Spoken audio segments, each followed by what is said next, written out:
जय माता की मित्रों, मैं हरिओम एस्ट्रोलॉजर आपका अपने चैनल में हार्दिक अभिनंदन करता हूँ। आज मैं आपको सुनाने जा रहा हूँ महागौरी की कथा।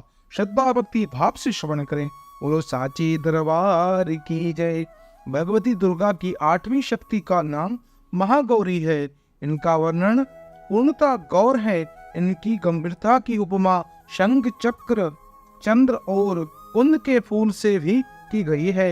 इनकी आयु 8 वर्ष की मानी गई है। अष्टवर्षा भवेद गौरी। इनके समस्त वस्त्र एवं आभूषण आदि भी श्वेत हैं। ये 4 भुजाओं से युक्त हैं। इनका वाहन वृषभ है। इनके ऊपर दाहिने हाथ में अभय मुद्रा और नीचे वाले हाथ में त्रिशूल है। ऊपर वाले बाएं हाथ में डमरू तथा नीचे बाएं वाले हाथ पर वर मुद्रा है। इनकी मुद्रा अत्यधिक शांत है। अपने पार्वती रूप में इन्होंने भगवान शिव को पति रूप में प्राप्त करने के लिए अत्यधिक कठोर तपस्या की थी।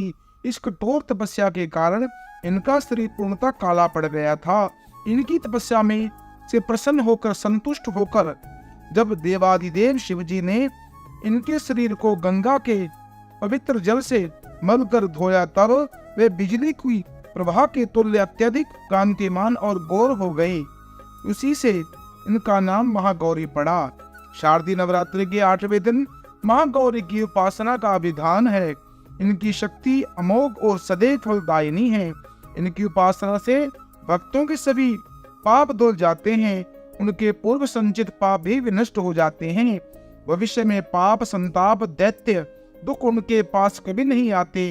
वे सभी प्रकार के पवित्र और अभय पुण्य की प्राप्ति के अधिकारी बन जाते हैं। भगवती महागौरी का ध्यान, स्मरण, पूजन, आराधना भक्तों के लिए सर्व बाधा को मुक्त करने वाला कल्याणकारी है। इनकी उपासना से अलौकिक सिद्धियों की प्राप्ति होती है।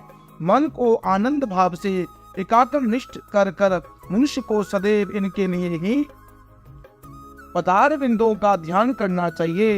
ये भक्तों का कष्ट निसंदेह को दूर करती हैं। इनकी उपासना से दुखी भी जनों के असाध्य कार्य भी संभव हो जाते हैं। इसलिए इनके चरणों की शरणगत पाने के लिए साधक को सर्व विषय प्रयत्न करना चाहिए। प्राणों में इनकी महिमा का प्रचुर वर्णन किया गया है।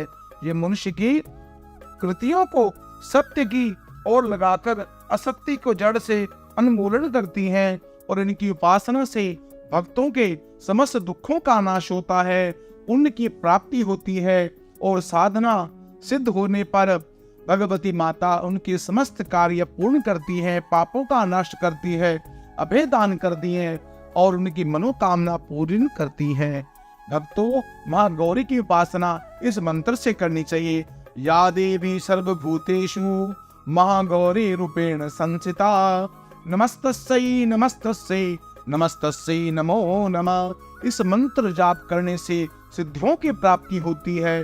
कष्टों को, दुखों को दूर करती है भगवती माता। और माता को हीर से बने हुए पदार्थों का भोग लगाना चाहिए, पेड़े का भोग लगाना चाहिए, अष्टकमल दल भी चढ़ाना चाहिए, जिससे माता अत्यंत प्रसन्न होती है और करती है मनोकामना पूरी।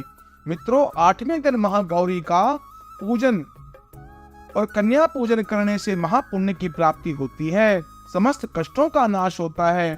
अगर यह वीडियो आपको अच्छी लगी हो, आप इस वीडियो को अपने इष्ट मित्रों को शेयर करें, पुण्य के भागी बने और अन्य जानकारियों को प्राप्त करने के लिए आप इस चैनल को सब्सक्राइब करें और बेल आइकन बटन को दबाएं और कमेंट बॉक्स में जय माता की अवश्य लिखें।